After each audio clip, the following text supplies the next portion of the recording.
திருப்பாவை பாசுரம் 10. நோன்பு இருந்து ஸ்வர்க்கமே அடையிற அம்மனாய் எங்கள மாற்றுவாயா? திருமகளே, கருணையோடு நின்னு அருள் தர மாட்டாயா?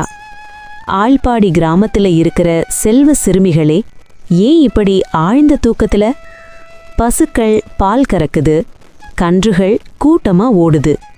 தீமையை அழித்து தர்மத்தை காக்கிற குற்றமில்லாத கோவலருக்காக பாம்பனை மேல அமைதியா துயில்கிற அந்த கண்ணனை நினைச்சு இப்பவே எழுந்துரு.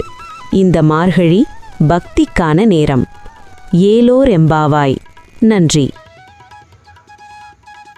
பாதாளம் ஏழினும் கீழ் சொற்கழிவு பாதமலர் போதார் புனை முடியும் எல்லா பொருள் முடிவே பேதை ஒரு திருமேனி ஒன்றல்லன் வேத முதல் விண்ணோரும் மண்ணுன் துதித்தாலும் ஓது உலவா ஒரு தோழன் தொண்டருளன் கோதில் குலத்தரன்றன் கோயிற் பேணா பிள்ளை காள் ஏதவன் ஊர் ஏதவன் பேராரூற்ற